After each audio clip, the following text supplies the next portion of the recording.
গত 3 দিন ধরে যে সংকটটা চলছে, গতকাল থেকে এটা জোরালো হয়েছে।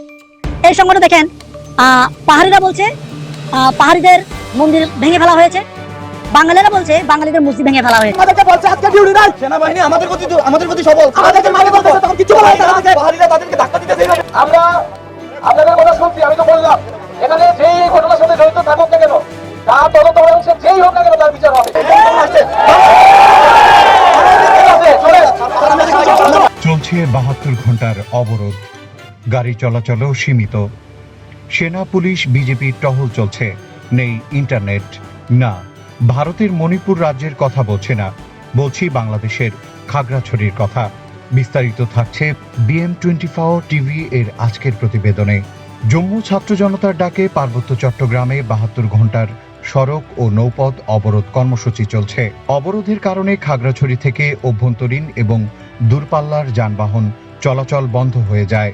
অবরোধের সমর্থনে জেলা সদরের কোথাও পিকেটিং এর খবর পাওয়া যায়নি। খাগড়াছড়িতে সকাল থেকে সেনাবাহিনী, পুলিশ, বিজিবির অতিরিক্ত টহল দেখা গেছে। ঢাকা থেকে ছেড়ে আসা নৈশ কোচগুলো সকাল 7:30টার দিকে শহরে প্রবেশ করেছে। আইন শৃঙ্খলা পরিস্থিতি স্বাভাবিক রাখতে অতিরিক্ত নিরাপত্তা ব্যবস্থা নেওয়া হয়েছে। অবরোধে ভোগান্তিতে পড়েছেন খাগড়াছড়িতে বেড়াতে আসা পর্যটকরা। সাজেকে যাওয়ার সব গাড়ি বন্ধ রয়েছে। প্রশাসন থেকে সিদ্ধান্ত দিলে গাড়ি ছাড়া হবে। প্রায় 600-র মতো পর্যটক সাজেকে রয়েছেন। খাগড়াছড়ি থেকে পাহাড়ি ও বাঙালি সংঘাতের রেশ পার্শ্ববর্তী জেলা রাঙামাটিতেও ছড়ায়। পার্বত্য এই জেলায় 4 জন নিহত হওয়ার খবর পাওয়া গেছে। পরিস্থিতি নিয়ন্ত্রণে আনতে গতকাল শুক্রবার 2 জেলার 144 ধারা জারি করে প্রশাসন। এই সময় 11টা থেকে দুপুর 1টা পর্যন্ত রাঙামাটিতে সংঘাতে হয়।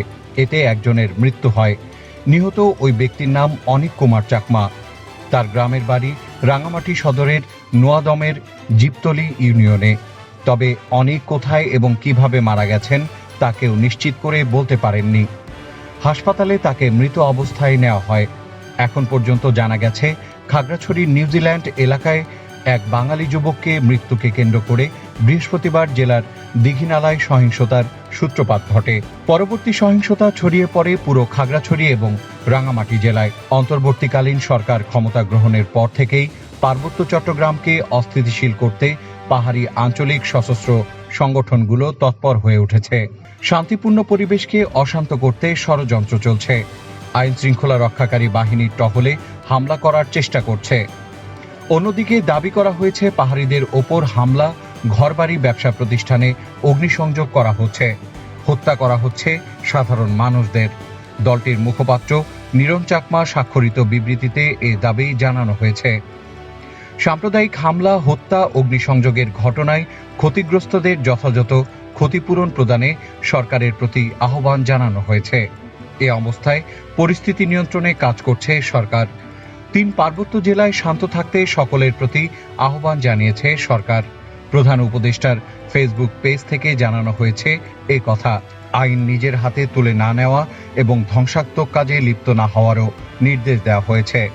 একই সঙ্গে জানানো হয়েছে সহিংসতার সাথে সম্পর্কিত সকল ঘটনার সুষ্ঠু তদন্ত আর দায়ী ব্যক্তিদের বিচার নিশ্চিত করা হবে। প্রিয় দর্শক, কেমন লাগলো আমাদের ভিডিওটি অবশ্যই কমেন্ট করে জানাবেন। দেখা হবে পরবর্তী অন্য একটা ভিডিওতে। আজকের মতো এখানে বিদায় নিচ্ছি। সবাই ভালো থাকবেন। ধন্যবাদ।